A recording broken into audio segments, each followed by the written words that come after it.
A young boy, Chandra Mohan Jain, grows up in a small village in India, experiencing profound freedom and loss. At 21, he undergoes a spiritual awakening, setting him on a path that would challenge the world's religious norms. Rejecting traditional ascetic practices, he advocates for living fully in the world without attachment.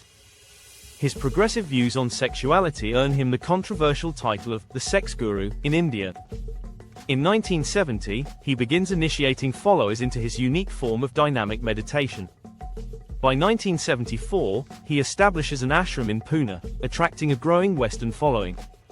The ashram becomes a hub of spiritual and therapeutic activities, blending meditation with modern therapy techniques.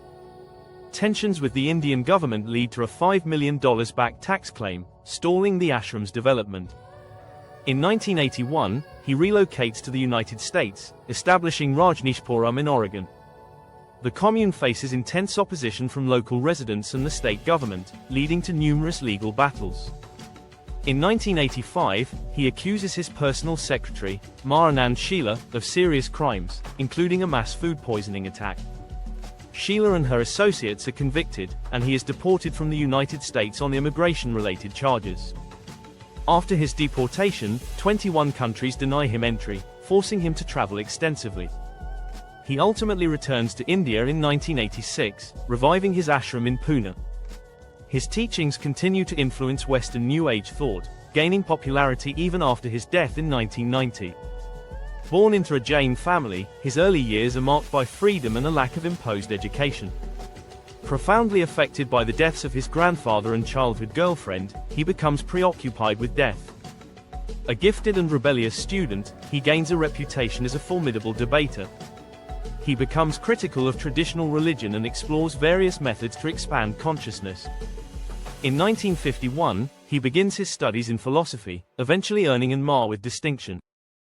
He travels throughout India, giving lectures critical of socialism, Gandhi, and institutional religions. His controversial views attract a loyal following, including wealthy merchants and businessmen. In 1968, he scandalizes Hindu leaders by calling for freer acceptance of sex. In 1970, he presents his dynamic meditation method, involving fast breathing and celebratory dance.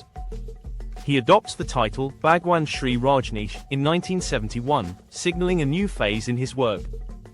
The Pune ashram becomes a vibrant, emotionally charged place, attracting thousands of visitors annually. In 1981, he enters a period of public silence, communicating only through videos and drive-by ceremonies. His collection of Rolls-Royce cars becomes a symbol of his provocative approach to spirituality. In 1984, he ends his silence, speaking out against Sheela's authoritarian leadership. The subsequent investigation confirms his allegations, leading to Sheela's conviction. Despite his controversial life, his teachings on meditation and self-awareness continue to resonate worldwide. His legacy lives on through the Osho International Meditation Resort, a spiritual oasis for seekers from around the globe.